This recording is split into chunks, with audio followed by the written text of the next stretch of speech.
Uh, Hi guys, we're back. I'm so excited for today's episode. Shauna is just a fucking light, and we have such a really cool conversation about what it's like when actually there's a lot of stuff on paper that looks like it happened quite early. She's extremely successful professionally.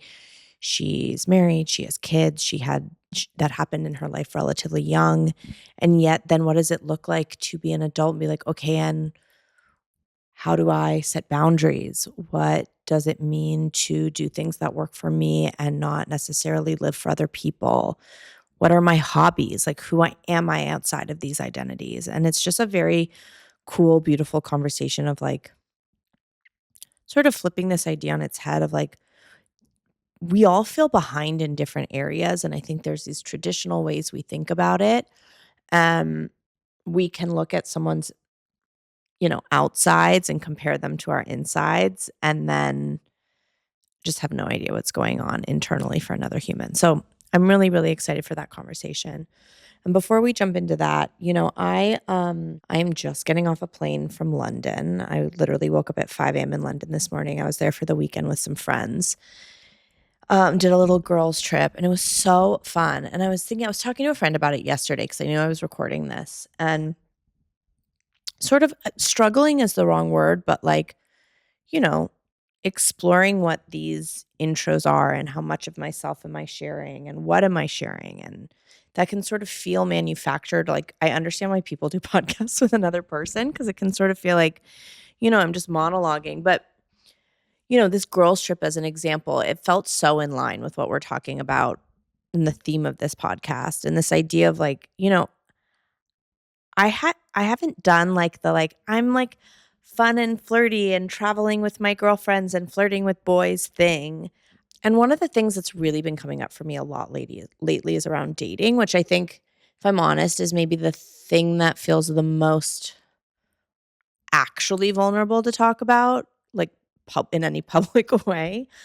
It's a funny thing of like, do I identify as a late bloomer? Like, I've been in a long-term relationship.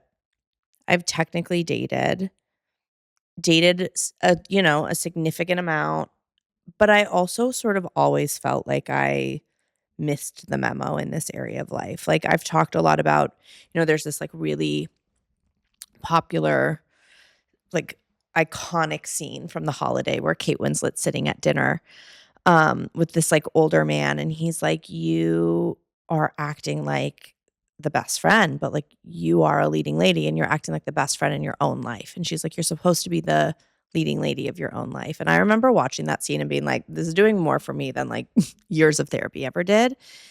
And I think I really held on to this identity for a long time when it came to dating and came to men, that like I was the best friend, that like I had really hot friends and then I was the best friend, or I was the best friend to men.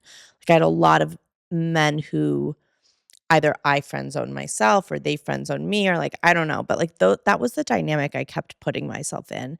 And I've really looked at like also how objectively like untrue that story is. Like, there's actually a lot of interests that came my way that I was not available for, or that I kind of couldn't see because I was so focused on either the men who didn't want me, or like so certain. I was like, let me just take myself out of the game before it even starts, Like, why would I bother to make eye contact with this guy in a bar that I think is hot? Because like, there's no way he'd like me. And I think what that actually does is it's just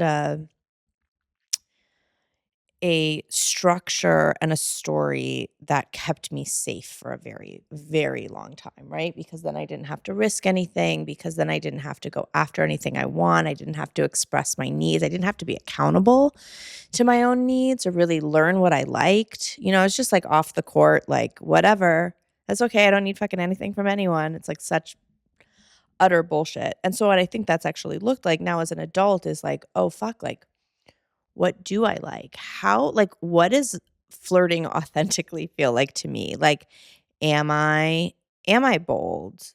Do I like being more passive? How playful am I? What feels good? What feels fun? How do I let someone know what I like? Do I know what I like?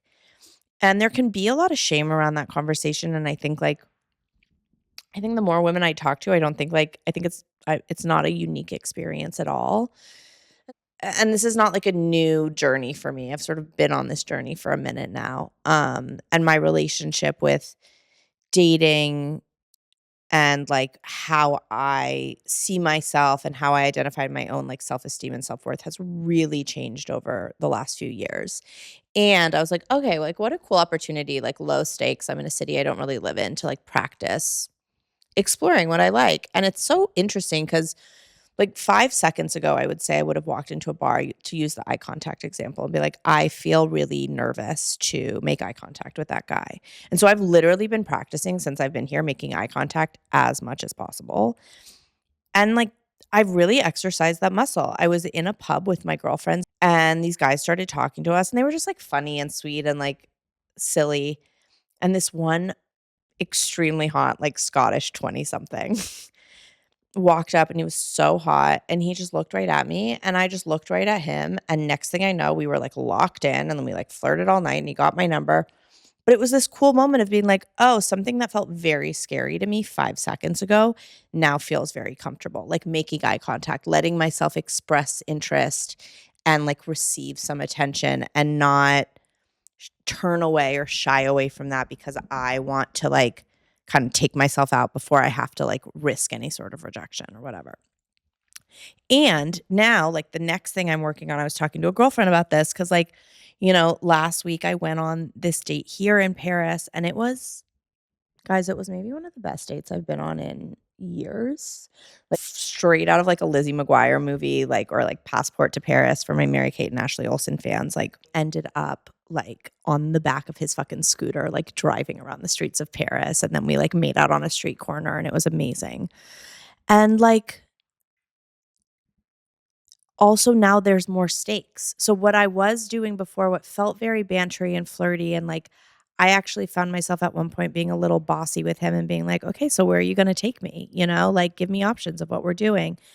Now there's new stakes. Now I care. Now I like want to see this person again, and I have a little bit of a crush, and I'm still sort of exploring like what does it look like to like stay connected to myself and not like now want to be like, okay, what's the right thing to do? Right. Because I think like when we don't know ourselves, or at least for me, like this is the experience of growing, is constantly trying things that I feel like are going to make me feel like I'm going to die, or be like, I don't know what to do. I have no certainty here.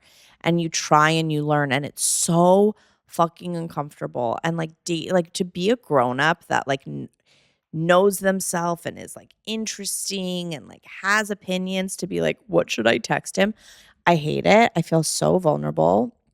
Um, but I also then feel so empowered when I express my needs. Okay, we're gonna have to pause because there are all of these workers now, like right outside my building. It's very funny. There's all this construction, and I think they were on their lunch break and now they're back.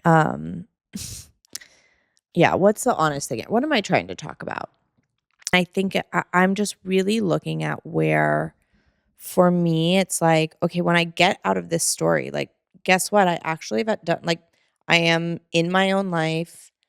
I can live in the reality that, like, someone would be attracted to me and I'm attracted to them, that I'm sexy, that I'm like, God forbid, I think I'm a little bit hot. Wow, this is like vulnerable. I'm like really getting into it with you guys. I don't know how I feel about this being public, but here we go. Um, because this is where I feel like the late bloomer. Like, I think I used to outsource to all my friends, like, what should I say? What should I do? What's the right thing? What will get me the outcome that I want? And like look to everyone else to give me some right answer. Cause I feel like I got it wrong, or I like missed the class in high school. And I'm really learning like, A, I love to flirt. B, I think I'm kind of good at flirting. I'm learning what feels right to me. I'm learning what happens when I get out of my own head. And also, the only way to do it is to practice. And it's so, oh my God, it's so uncomfortable to do new things. And it feels so weird.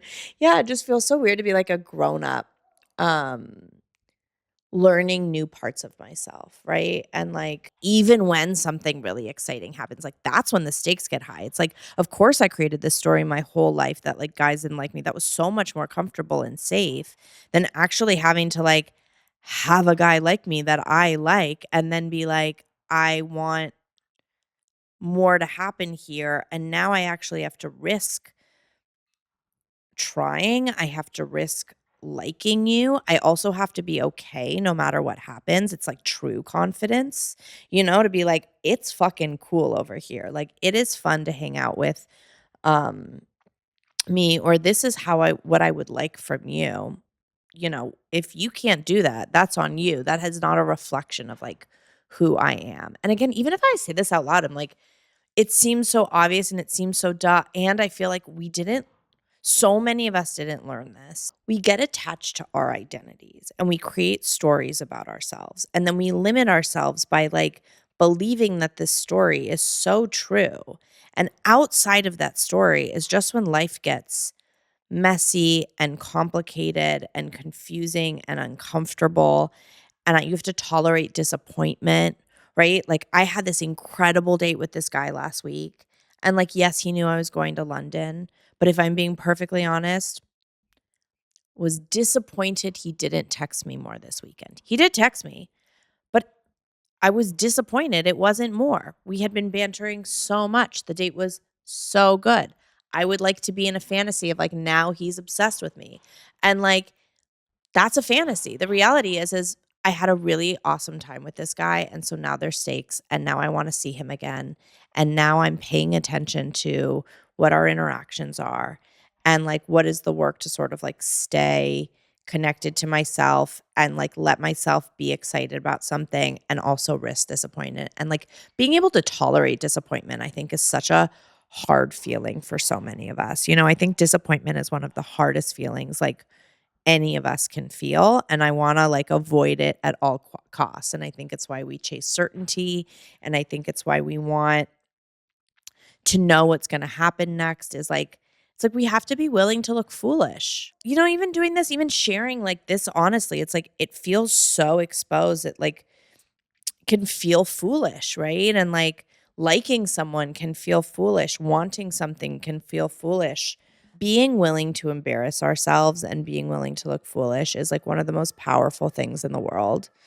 And I'm really trying to practice like being willing to look foolish in dating, which just actually means me like letting myself desire and want things. And it's such an interesting place in my life that I'm growing and like I'm watching it change so fast and so rapidly. So I want to like talk about it here because it feels like why am I doing this if not to like share honestly about what it's looking like for me in my own life. But it also feels so like it's so funny how uncomfortable it is for me to talk about it out loud. Um so anyway, that's a little bit of update from my fun flirty time in London and Paris thus far. And now an episode that has nothing to do with dating, but is just like such a fucking God, I love this conversation. I will also say really quickly, this is the first conversation that I recorded. And so you'll see a little bit of tech stuff. Like at one point, the color, if you're watching this, like the color on Shauna's face gets a little wonky for a tiny bit. And mostly that's because I was still learning like when I have to close the blinds in my house based off the lighting because we're doing this all fucking imperfectly and beautifully. And so with that said, I love this conversation. I love Shauna. She is a fucking badass. And we have such a lovely heartful, beautiful conversation that I hope you guys get so much from. And again, this was the first one. This was the first recorded in person on the couch episode of Late to the Party. So with that, I'll see you guys next time. Bye.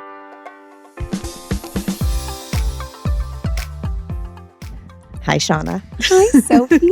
Yeah, the glasses are cute. Cute? I like them. Yeah. Okay, okay, too. I feel like one of the worst questions someone could ask on a podcast is like, how are you? Yeah. But I also think given sort of the context of so much going on, I'm curious, how are you? Yeah, I feel like the pressure of the new year, when it doesn't feel like a restart or it doesn't feel like rejuvenation or it doesn't feel like I have resolutions or capacity to set a resolution, like is a bit of a strange feeling. And so I'm trying to kind of take that pressure off of myself. So like, I think it's actually a really cool conversation for us to have about, we're recording this like in the first couple weeks of January. Right. I'm not entirely sure when this is gonna Right. launch, but Right. I think that there's something about that you were just telling me of, like, the pressure of, Mhm. like, new beginnings and the Yes. pressure of, like, now I'm gonna transform my whole life, whether that's in the new year or, like, at any point. I feel like we have Right. this around I have this around birthdays, like, Yeah. these sort of big grandiose pressures we Milestones put on and moments. ourselves Yeah. to grow. Yeah. And yeah, I really struggle with that too. I'm Yeah. curious for you. Like, I know for me, it's like it's actually quite easy for me to live in like these big grandiose fantasies. It's much harder for me to do Mhm. small, like next indicated actions every day to just like Mhm. adjust the ship Yeah. 1%. Yeah. And that doesn't mean we don't have to like declare the big things we want, Right. but I'm Right. curious for you, like, what have you found or what right now like isn't working for you in some Mhm. of that pressure? And Mhm. then what is working for you? Yeah. I think that's a really good way of putting it. Like the kind of you are like your habits and those like small everyday decisions just like end up being much more important in some ways than those grand moments, which are just much harder to architect and also not really possible to accomplish without breaking it down. But yeah, I feel very similarly. Like I think that I'm choosing not to take, January 1 and like the Gregorian calendar as my new year. Like I feel more aligned to I will take the Chinese New Year. I will take the spring equinox. I am choosing not to take this one.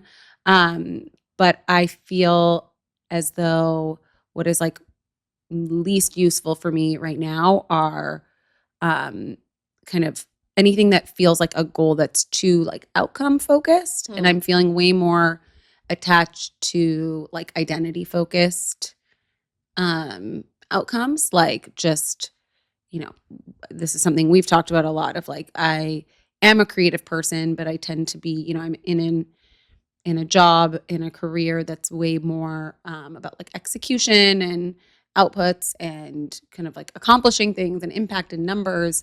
And so I'm not very often thinking of myself as like a creative person. And I think starting to like shift my identity a little bit and like the belief that like I am creative, Hmm. then suddenly it's like, oh, it would make sense that I'm putting time into creative activities, Hmm. whether that is giving myself just time to think or like spending more time in nature to have time to think and have kind of freedom of thought and be amongst beauty or to read or to paint or to pick up an instrument or like something that I haven't done in a long time. Like I think realigning my own identity is sometimes for me a little bit more powerful to adjust my behavior than anything else. It's very silly, but I feel like I'm always every year. I'm like, I want to drink more water. I want to like walk more. I want to be more. And like, if I'm like, I want to, be more fit, then like nothing changes. But if I start saying to myself, like, I'm like very athletic. I'm like an athlete. Then like I start to decide to like take the stairs instead because I'm like, well, I'm athletic, so I take the stairs, obviously. I love that. Like there's people who like for me, yeah, I'm like it's what I hear you say is sort of this almost like, can I act as if this is who I am? Like, can I Right. act my way into some right thinking Yes. and right Yeah. behaviors, and then slowly but surely Mm-hmm. I've adjusted like how I live my life. Like, what Totally. would someone who is athletic do? Like, what would someone Exactly. who like is connected to their own creativity do? Or what is someone Yes. who I don't, Exactly. oh, I'm Someone someone who who is drinks water. learned. Yeah, like, oh, they would Yeah. read. Like, and obviously not holding myself to any unrealistic standard. Like I very much seek a balanced life Yeah. with that, but it's like very helpful. Yeah. I once heard someone said they were like, I I just got out of bed and made my bed every day, and then all of a sudden I became the kind of person that makes their bed, Yeah, exactly. you know? Exactly. It's so true. It's like the habit then kind of informs. Yeah. It's a nicer cycle, I think, than like I need my house to be clean. I want a clean house. Oh my God, what can I possibly do to keep a clean house? Right, and then it becomes this, like, vicious, like, "I want this thing, I'm not doing this thing, And you're I'm like a so piece of hard on shit for not doing the yourself. thing, why am I not just doing the 100%. thing I know to do?" 100%. Um, It's interesting you say that though, because I mean, I know you, and this is maybe a good opportunity to sort of introduce you to people who Yeah. maybe don't. Yeah. But it's so fascinating for me to hear, like, you're like, I'm more attached to these. I think the language you used was identity-based goals versus goals related to output. And also, you are someone I know to be extremely effective, like in the external world. Like you are in consistent and constant output. Yeah, For those, you are a philanthropic advisor. You are who a lot of very cool people who do very cool big things in the world look to for and respect deeply for guidance and execution on how to make an impact in areas of the world that matter to them. Is that a fair assessment of like how to describe it? Yeah. I love it. And I know that like what that looks like is starting to evolve a bit in your life, but I'm curious, like you say that isn't where you're focused, but how does that line up for you alongside being so focused on these identity-based things? Yeah, that's such a good and such an accurate question, because I think I am definitely like during, work hours, but always like very focused on execution, and there's like a long task list, and as you know, I'm like a very like, did I complete the task? Was it perfect? Tell me that it was perfect. If it didn't get a gold star, I'm spiraling. But I think that they at times can be at odds, and like when you were telling me about, kind of some of the motivation and intention behind the conversations that you're having with different people.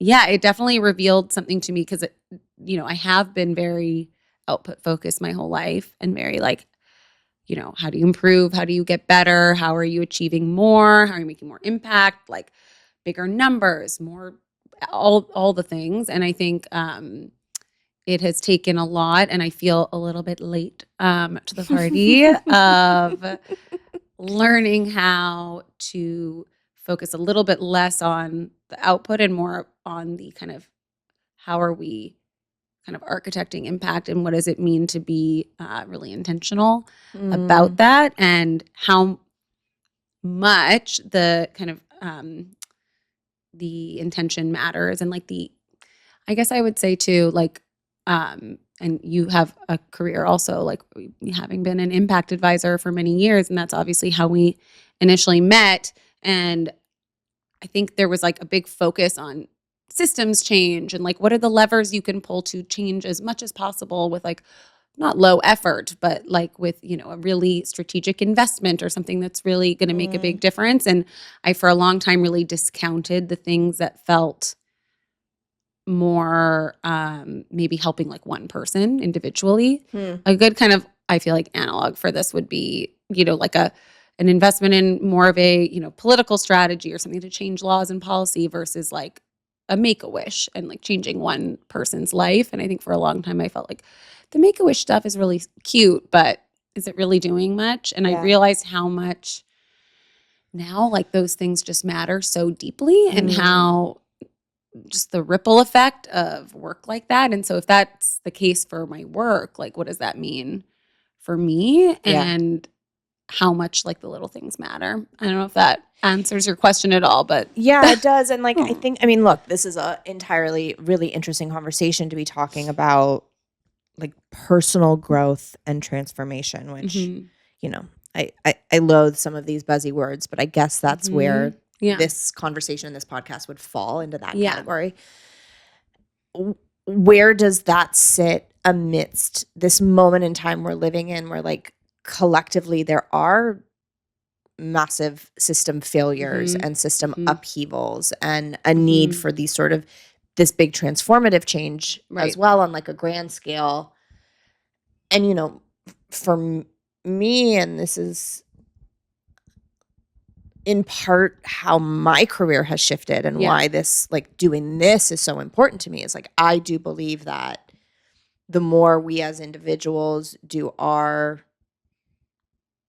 difficult, spiritual, courageous, uncomfy work to look at our stuff, grow into who we want to be, own the things we're really good at, participate in the world in a way that feels in integrity and feel joy Right. and Right. feel are connected to our playfulness and are creative and inspired.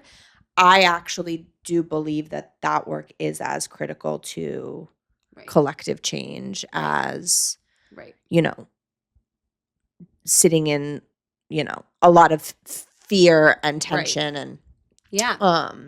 and that's obviously a very,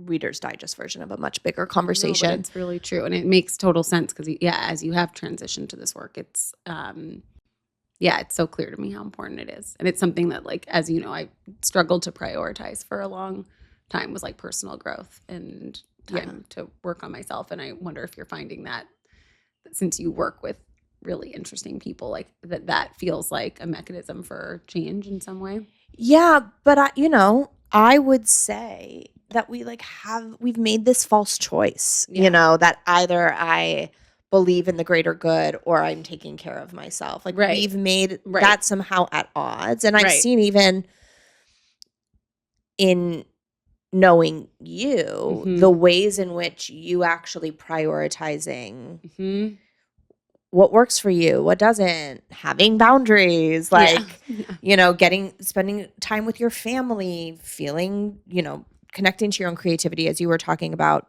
has also made you a more effective and better worker and allowed you to be more in service of others in many ways. And I'm curious what that, if you resonate with that, that's just my experience of you. Yes. And B, what has that looked like for you? Yeah, I totally agree. I feel like I've been able to, one, to just do more and be able to take on more because it's like I do feel just, more boundaried, more centered, but it also means I've learned how to hand things to other people. And I think there was definitely a feeling of it's not even like perfectionism. It's more so like if I didn't do it myself, then like what is my value? And I've totally struggled with that of deriving my own value from output.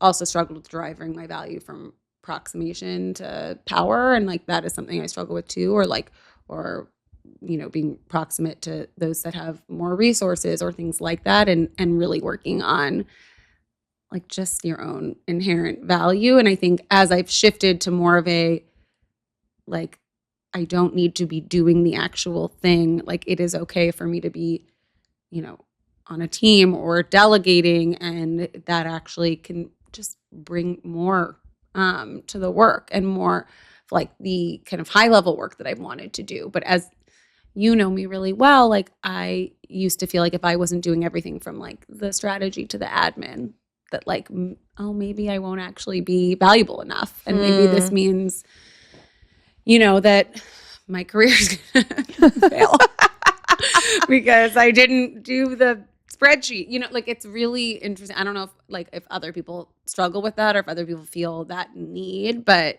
it's like if you're not feeling valued like from the inside first, like I do think if you're always looking at it from like external validation and those things that are just more, I don't know, tangible can sometimes feel like more that you've accomplished more. Like sometimes I just need to go through a task list and feel like good about finishing things on the list because also so much of what we're after is amorphous and not clear. Because it's like, sorry, I sort of interrupted you, but no, you were, no.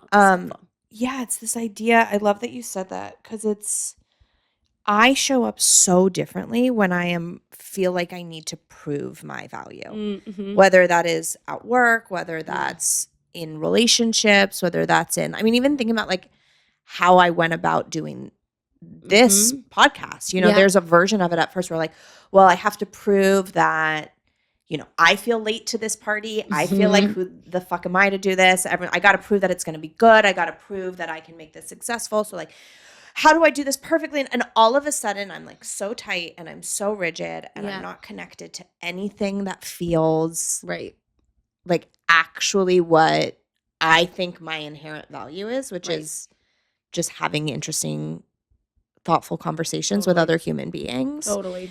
And if I'm not trying to prove anything, then I just get to turn a mic on and turn a phone on and ask someone that I think is interesting to come sit down Yeah. and we get to gab, and maybe someone will get something out of it Yeah. and maybe they won't.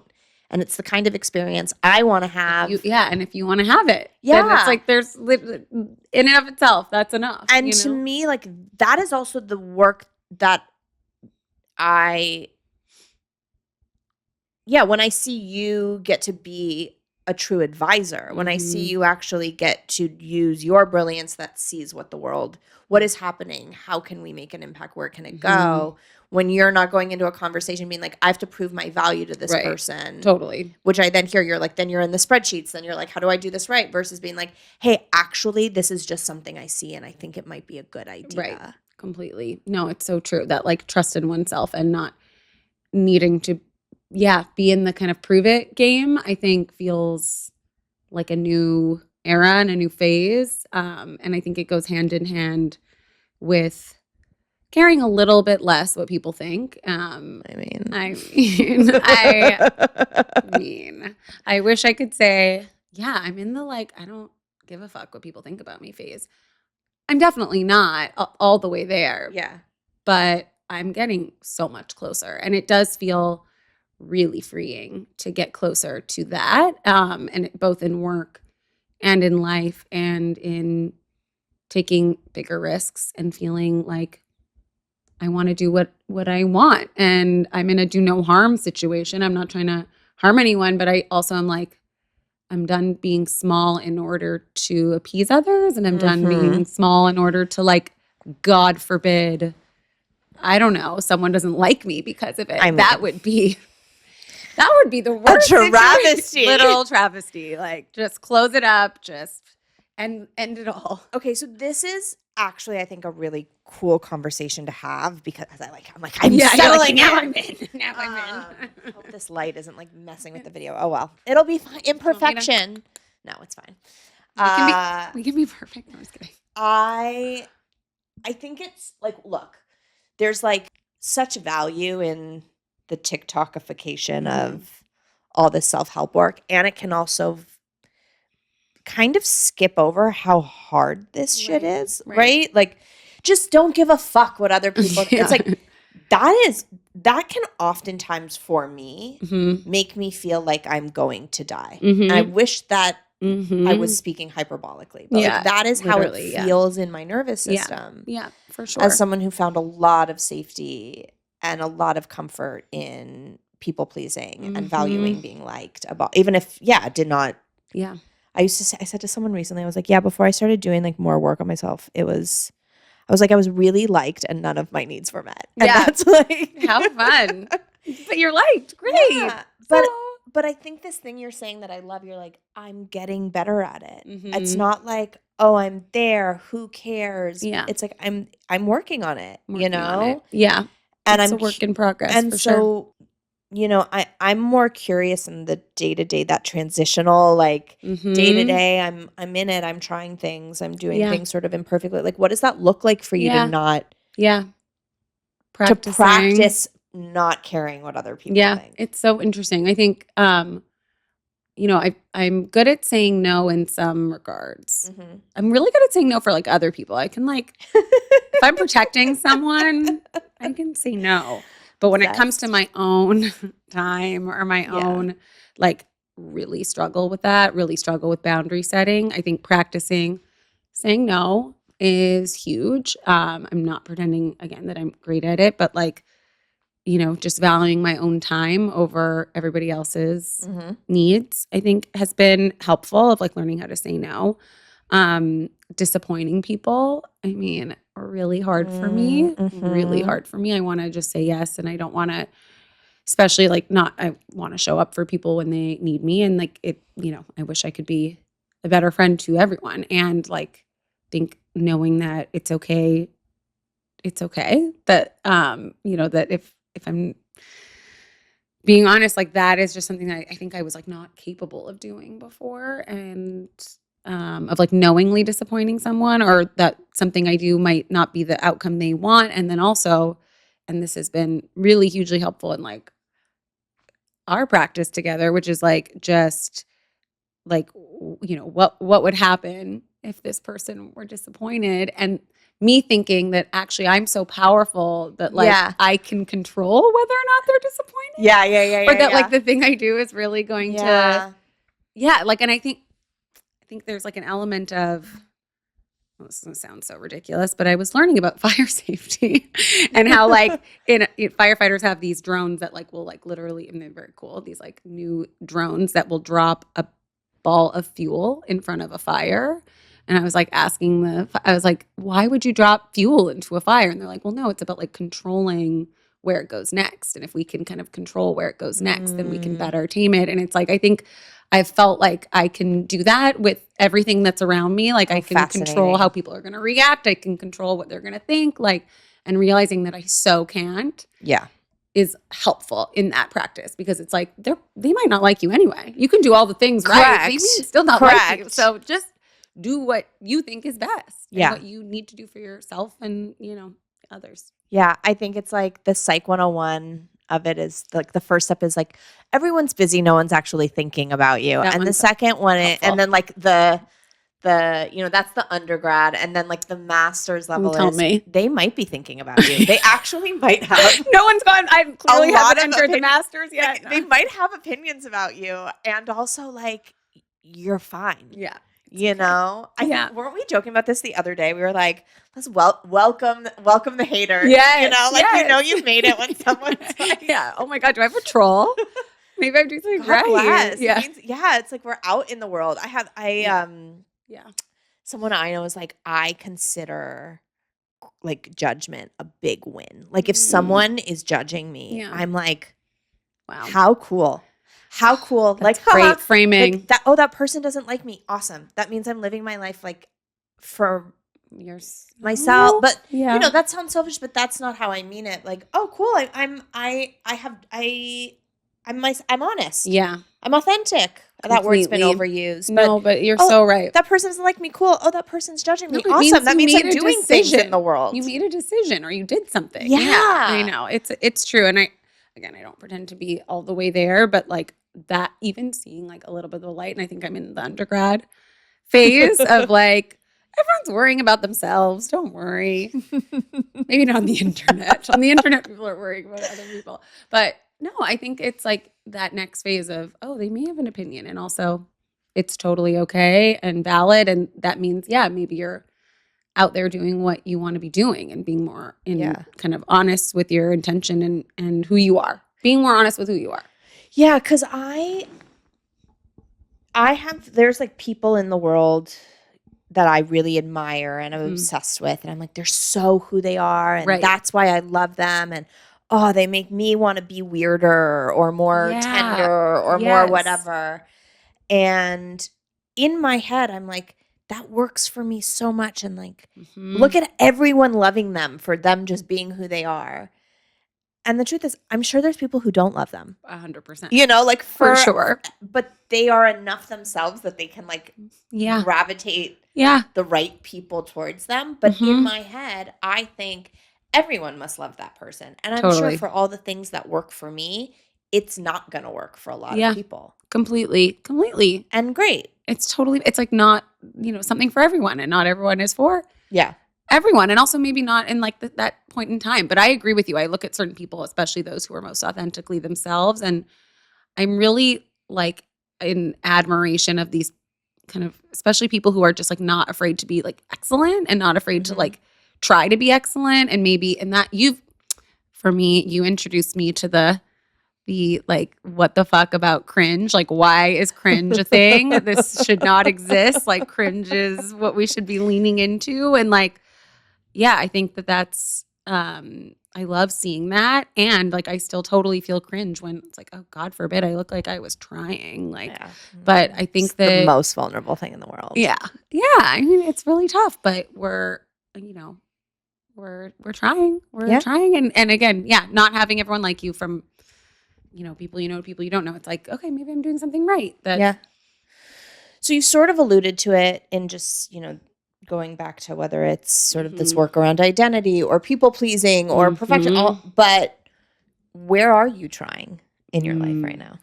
Yeah. I mean, I am trying to Well, one, I mean, this is the most important thing I'm doing is trying to build a career that like works for my life versus the other way around. And Mhm. so I'm being very intentional about that. And that is totally work in progress. And it means disappointing people. Um, because it just means a bit more balance in my life.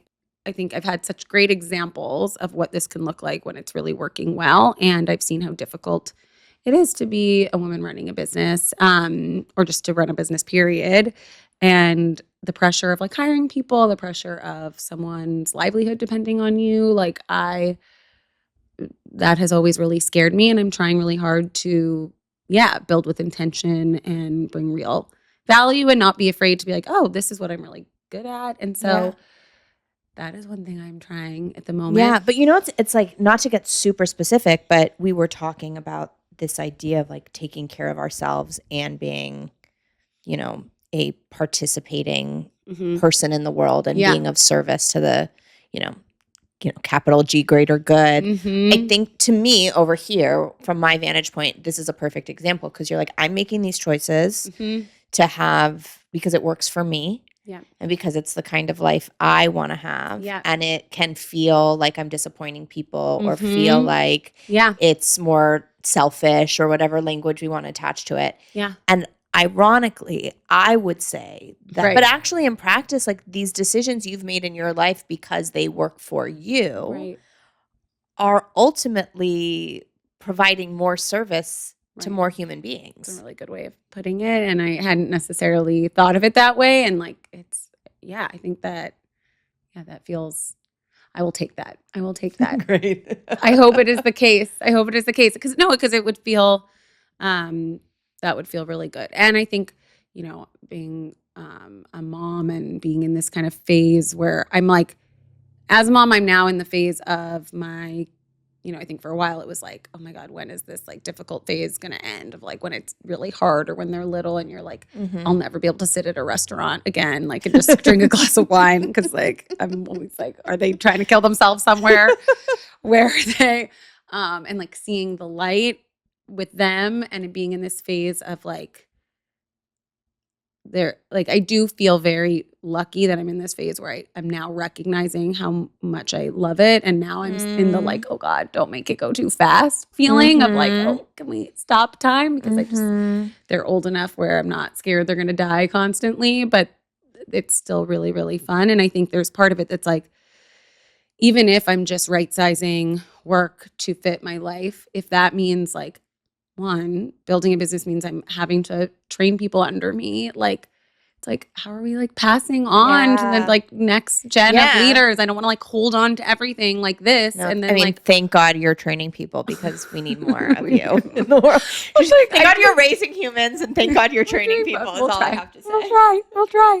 Like really great talent that I'm like, this Yeah. is, it's a really niche field, but I want more people to be really good at it and able to take it on. So it feels a little bit like, yes, I could think that there's a greater output and it's okay if it's not because like I am going to make sure that other people have the same tools that I did. Especially in a time where it's a lot harder, I think, to get mentorship because like so Mhm. much of work is remote and, it is shifting a little bit. But I think about that of like how much access I had to mentorship, to my bosses, to like, Yeah. whatever Yeah. executive levels when I was coming up and like Yeah. how much that doesn't exist now because everyone's at home. Yeah. So, or not everyone, but a lot of people are still working from home. I see it shifting, but I just think about that of like how important that feels right now to Yeah. me. It's so interesting to me too because you mentioned being a mom, which we Yeah. haven't talked a ton Yeah. about. But your life is set up in a way that the places where some people might feel like they're behind, which I don't want Mhm. to like get too attached to that construct, but you found your wonderful husband Mhm. and had your beautiful children and have Yeah. found, you know, success in your Mhm. career and found your path at a relatively young Right. Right. age. So it could be funny to sort of look and be like, well, she's not Right. behind anywhere. Like she Right. has all the things She's not I late to the am, party. like those outsides are the things I think a lot of people compare their Right. insides to. Right. Right. Right. Right. Yes. And so I don't know if this is a question or just a naming of like how interesting how much we have had an entire Yeah. conversation that has been entirely about where are you growing? Where do you want to Mhm. move into? What are you what are you working on? Yeah. And only now are we sort of addressing some of these like on Yeah. paper Yeah. things. Yeah. And so I guess my question would be, and you can answer it however you want, whether you relate more to the question of like where do you feel behind or the question of like Mhm. what do you feel like you're growing Right. into. Yeah. But So, I mean, it's such a good question, and it's so interesting because I agree. I think there were a lot of things I kind of like, did earlier, and like if you were looking at it like a checklist, it would be, yeah, I got married like pretty young, especially for the time that we're in. Like I yeah. married young, like had kids relatively young, and was like, I think because of that, in some ways, able to focus on my career because I wasn't Hmm. really focused on those other things because it was kind of, I mean, Hmm. especially like finding a partner, it was just like done. So I was just, and I'm a very supportive partner. So being, so there's partly that where you're like, oh yeah, like check, check, check. And I think because of that, I remember actually my husband did say this. He's like, when you marry someone, you like kind of like they're frozen in time at that moment. Like you can kind of take a Hmm. picture of them and it's almost like they're frozen in time. And that was him saying to a friend that he should propose to his girlfriend because he was like, you take a picture. If you wait too long, she'll resent you forever. And I was like, that's not wrong.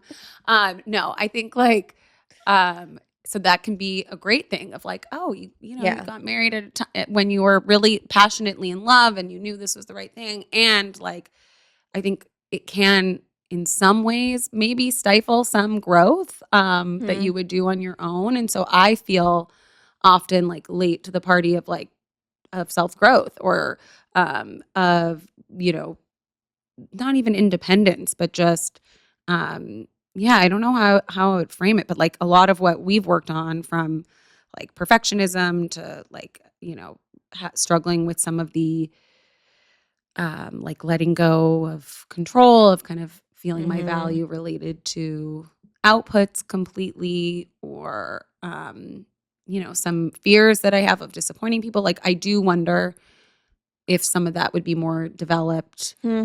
had I not. I don't know. I don't know if it's an either Yeah. or, but I do think like I feel late. I feel behind in some of that. I feel behind in some of the identity work of who I am, just me, aside from Yeah. work, mom, wife, those things. So Yeah. like I feel that I'm like in more of a phase now of like, oh, like am I creative?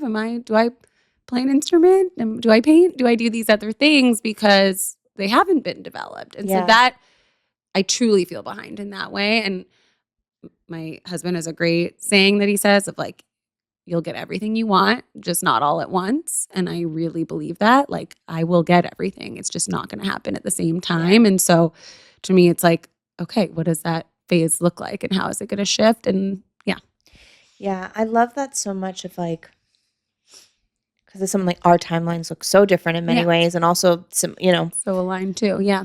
but this idea of it's just such a reminder of like the path is not linear, It definitely right? is not. And No. yeah, different things happen for us in different moments. I trust that they happen as they're meant Meant to. Yeah. to. Like I believe that. I wouldn't be sitting here as the version of myself I am if everything in my life hadn't gone exactly as it Mhm. went. And like you wouldn't be sitting here like if it all hadn't gone exactly as it Yeah. went and like thank God, Yeah. the Exactly. good, the bad, and Yeah. everything between. Yeah.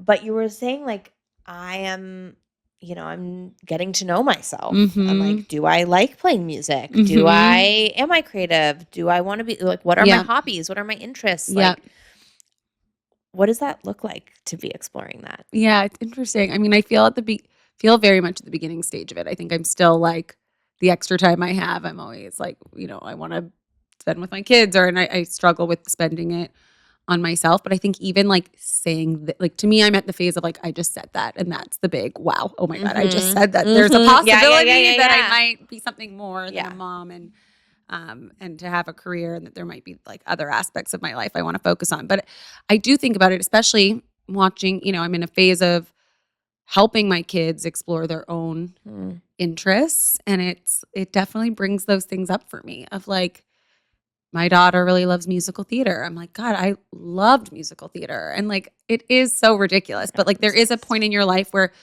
someone kind of tells you, like, listen, you're not the best in the musical theater group.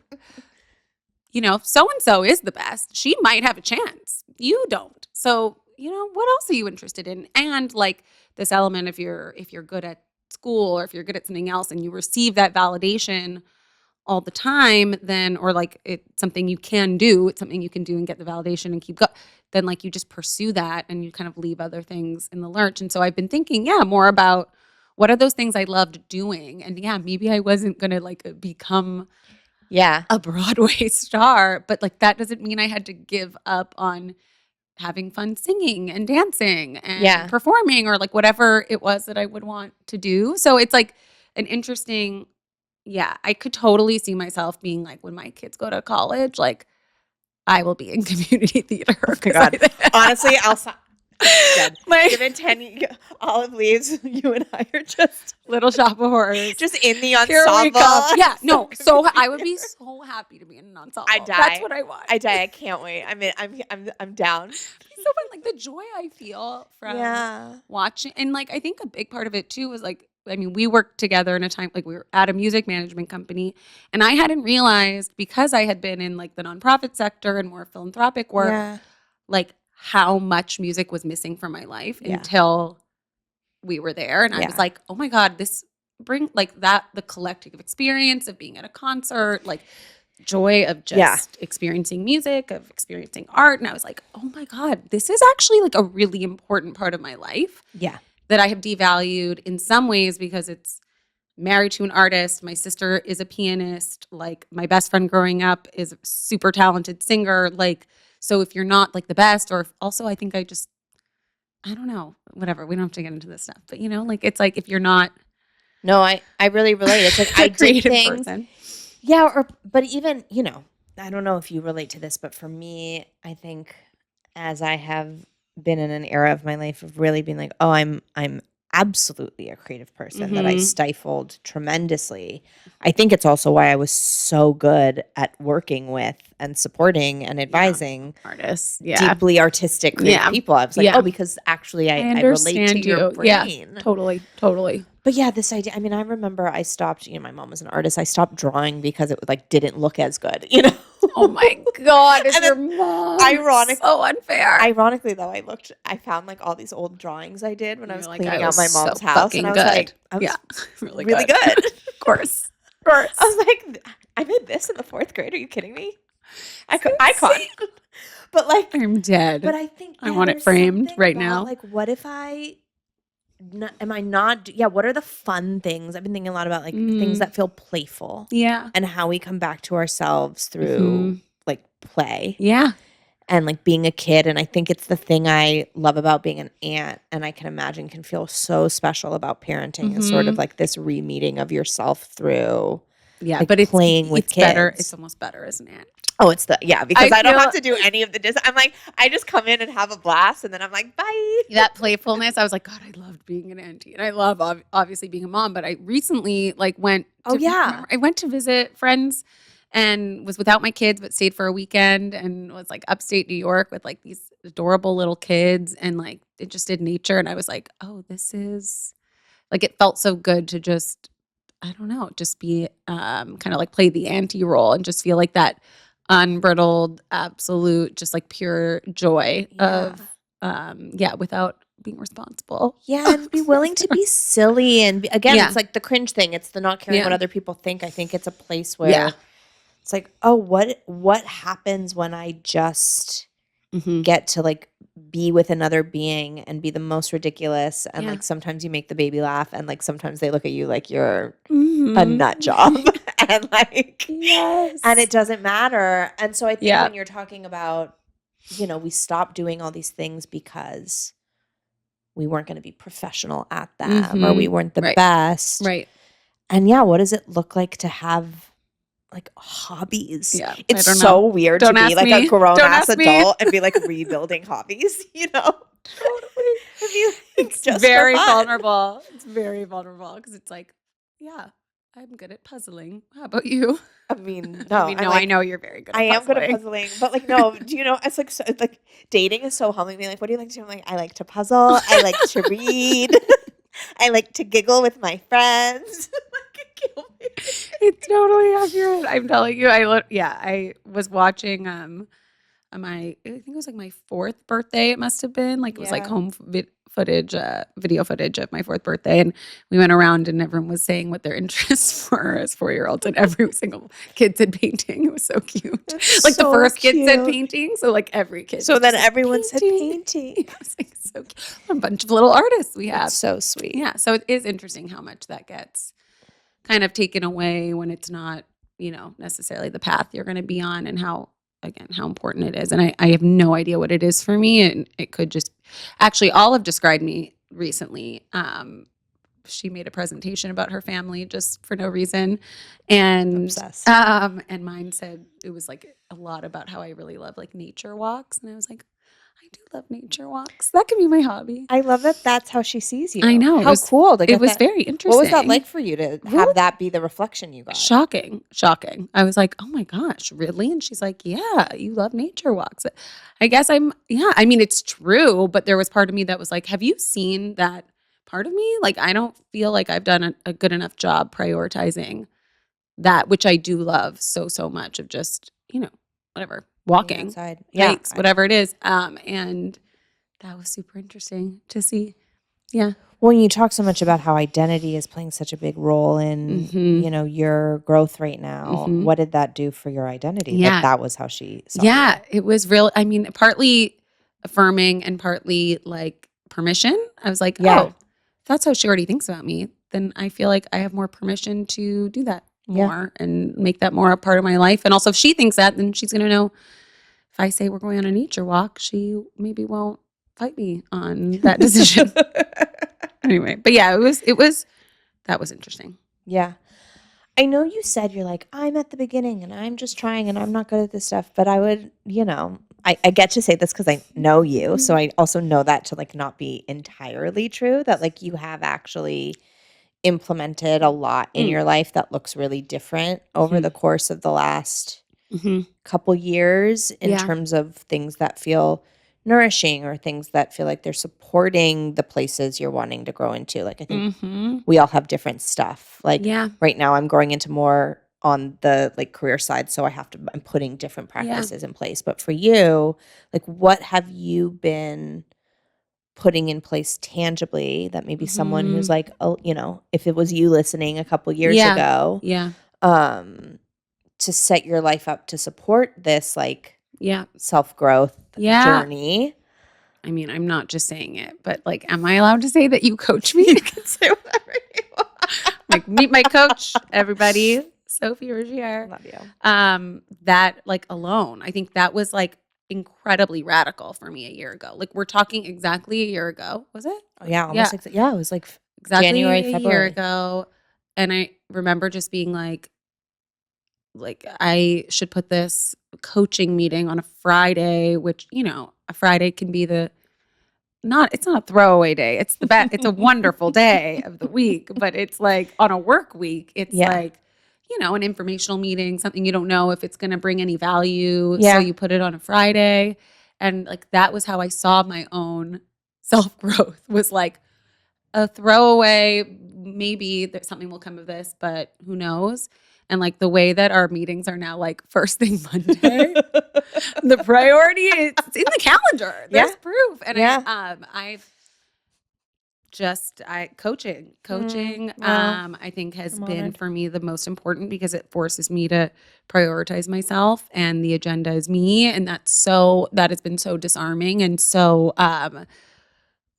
helpful in ways that I could never have imagined. Yeah, like unbelievable. Everyone should get a coach. Like, I'm like, it works. And as someone who's like cares so deeply about mental health and sees, therapy and meditation and breathing and all of those things as it's so important. And like coaching was perfect for me in this stage of like kind of transitioning to having a business and to having a consulting firm, and like, that piece, and like some of the difficult conversations that come along with that. Like, I have a real discomfort around a lot of the things that come with being a business owner. So there was a lot to work through, but I didn't even know it. And I wouldn't have known it if we hadn't started. So I think a part of it is like your calendar, as nerdy as it's like, but your calendar it becomes like who you are. And like we work so many things around what's on it. And yet like you chart it.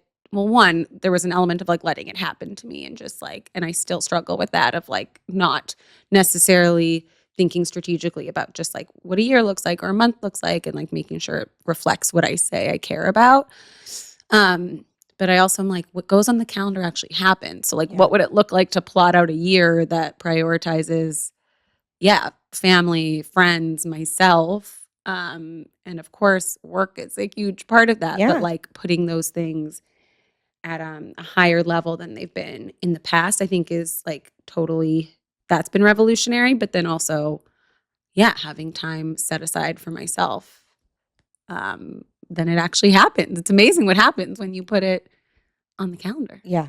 Yeah. I listen to my calendar though too. Wow. It's in charge of me. I mean, I am a slave to my calendar. No, I love it. I'm like, wow, thank you. I feel it's receiving true. that. I love you. I promise everyone I did not.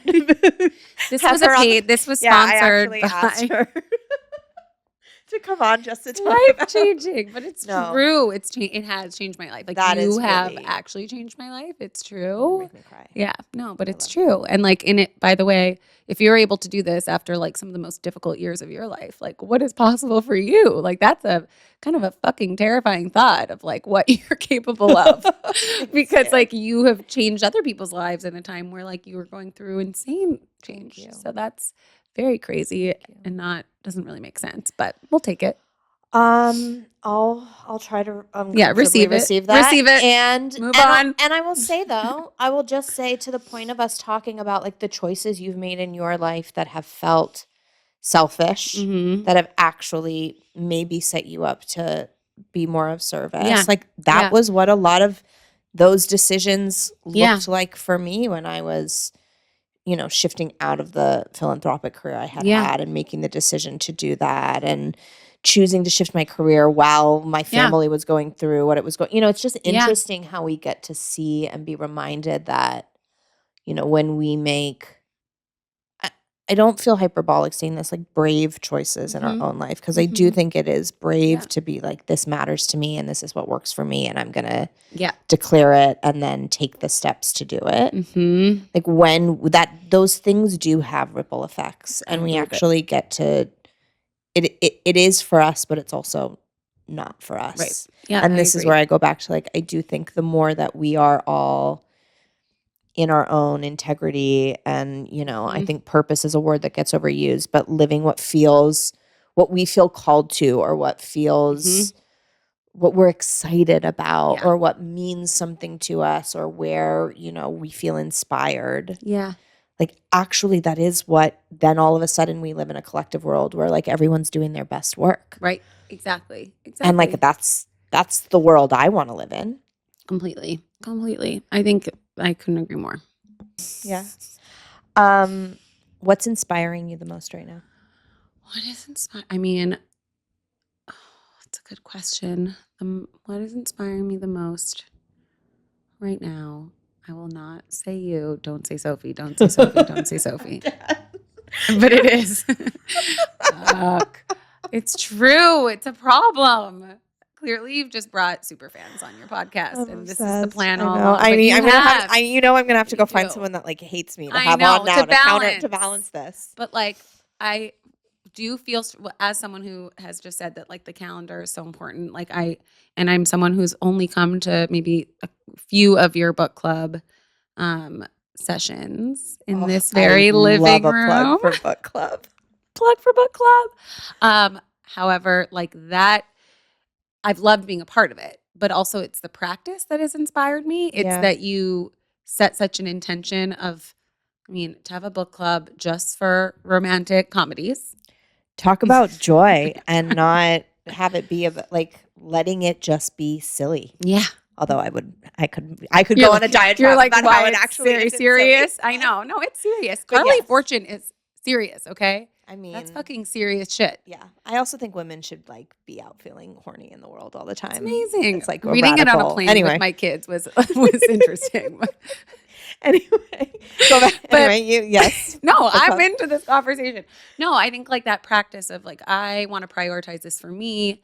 I wonder if this resonates with others. Yeah. I'm just going to do it. And then it's, in being like not very precious about it. And also the tradition of a book club, it can be very democratic. It can be very like, and honestly, a lot of them fail Yeah. because I don't know if I always want, like, I don't know. Like sometimes it's nice where there's a real intention behind it and your book club is thriving. And it's amazing. It's really special. And it's Wait, do you want to die? please. I saw a friend in New York Yes. who was here over the holidays, and she told me that there is like a group in New York that are texting because they're jealous of our book club, and she asked if they can start a New York chapter. We're going. And that we're can I like? And so I'm like, National okay, I'm people. gonna give you an initial curriculum, and then they can just start reading what we're reading, and we're gonna. That's insane. We have a New York chapter. I cannot. This is amazing. I die. I can't believe it. We're national now, people. Somehow, some way, we're gonna at some point have to figure out like a live podcast from book club From book vibe. club. That's so interesting. That would be really fun. Yeah.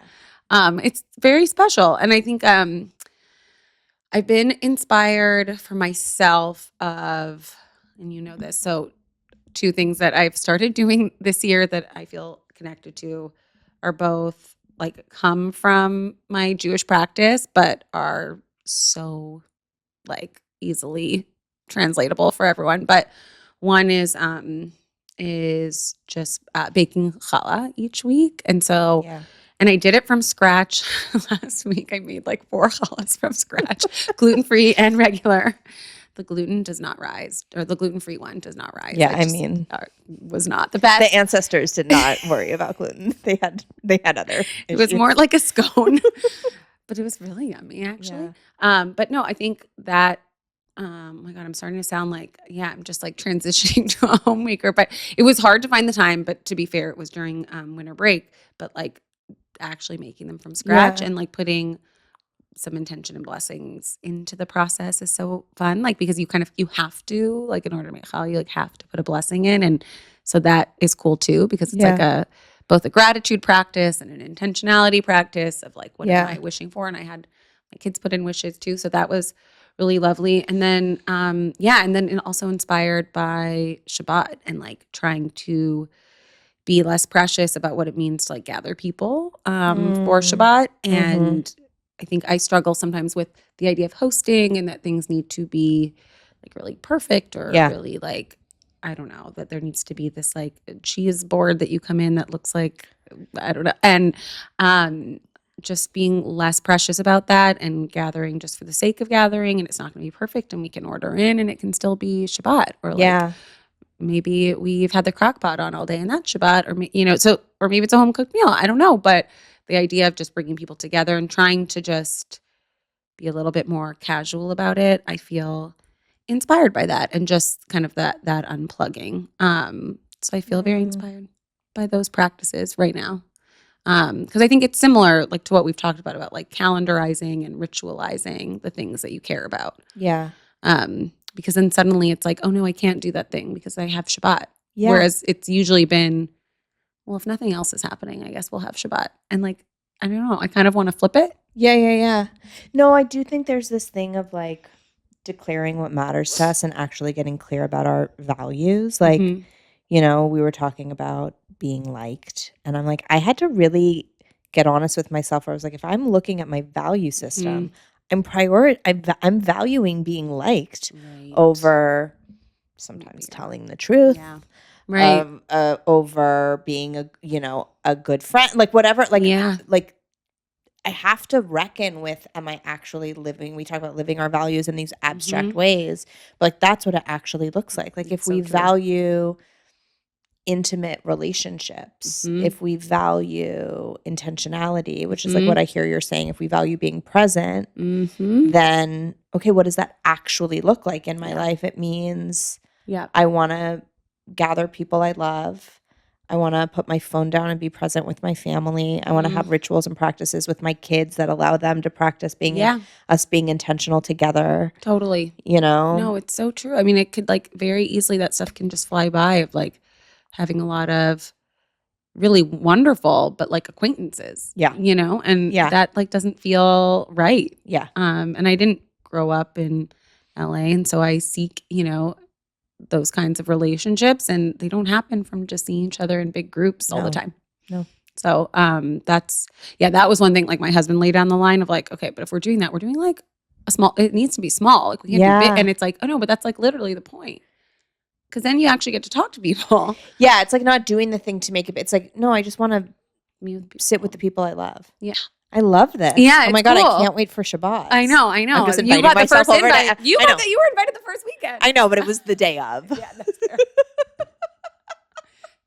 I'm not gonna get better. Look, at that. I'm trying. I am often home on my couch reading a book, but I did in fact You're have like, plans I that have Friday. plans that Friday. But Wow, no, she fancy. I'm not waiting for invites. I'm just going to start showing up every You can week. just show up. You are always welcome to just show up. Last question. Mm-hmm. Now I have to do Shabbats. Fuck. I know. Look at you declaring it. You declared I'm it. accountable to it. We'll see if I keep this question in or not because we're doing this whole thing imperfectly. But That's at the risk of being utterly cringy and earnest, mm-hmm.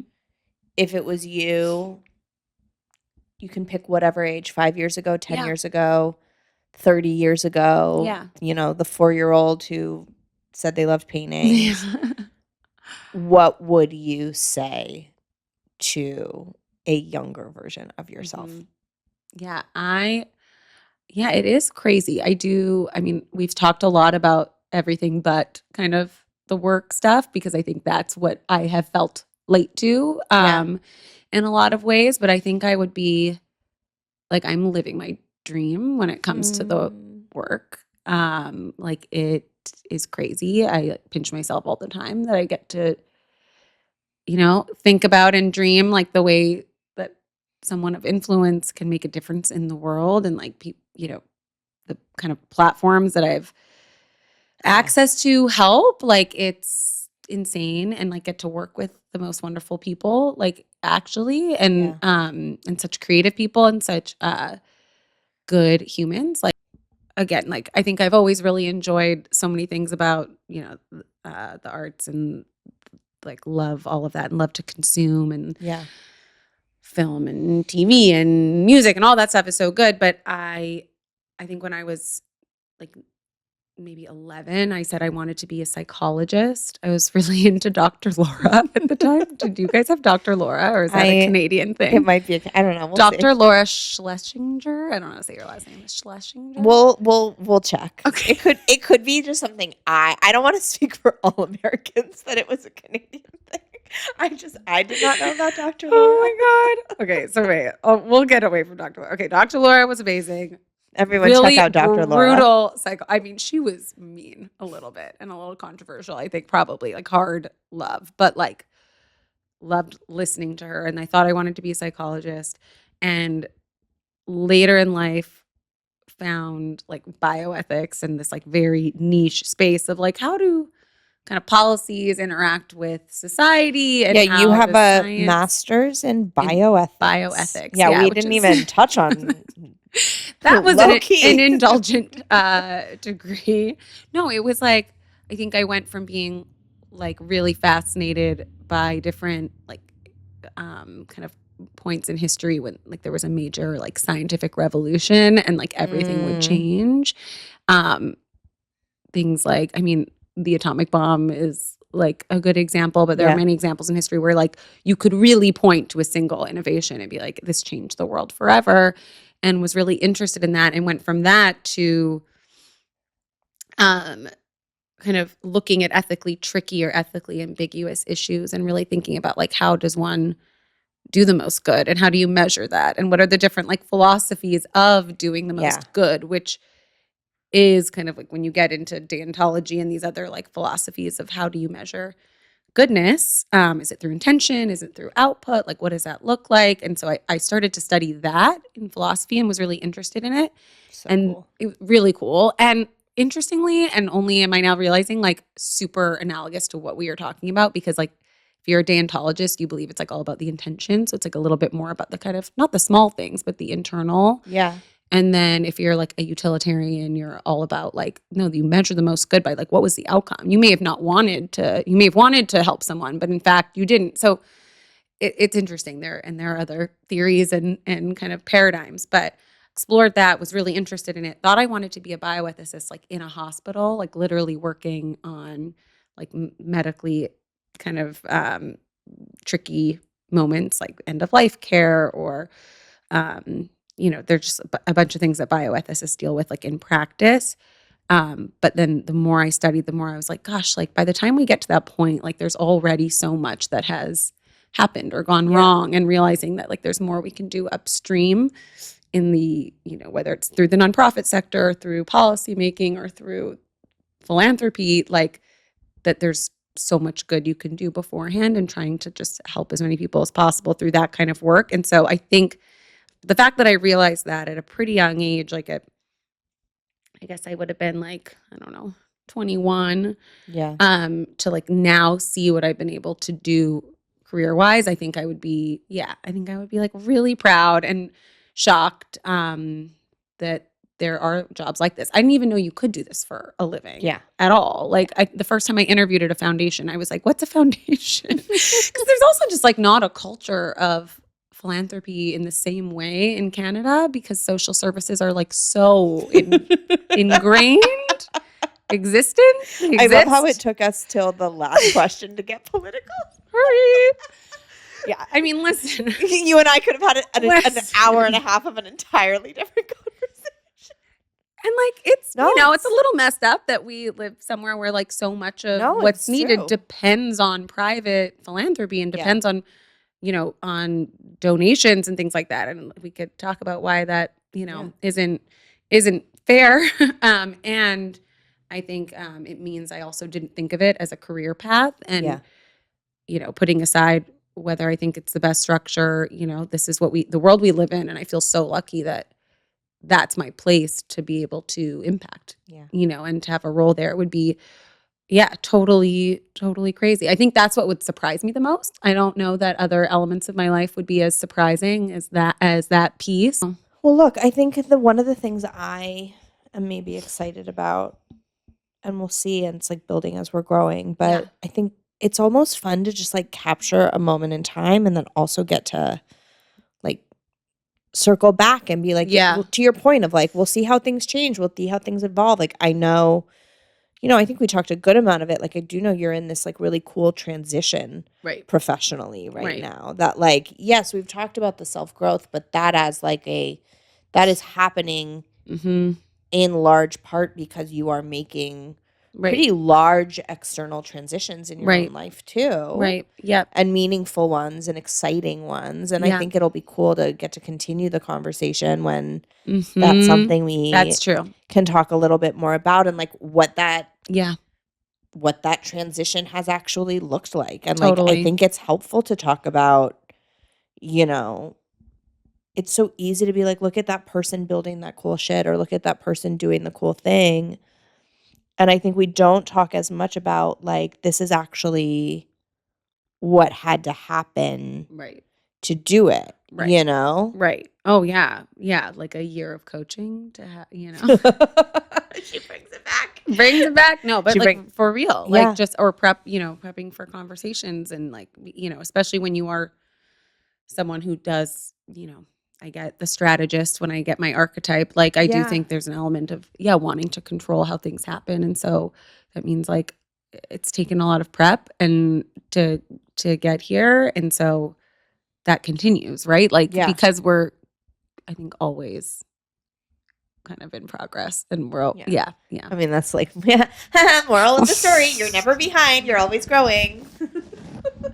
Done and done. I don't think she has to do a single other podcast. Yeah, no, that's it. It's going to be a one-episode podcast.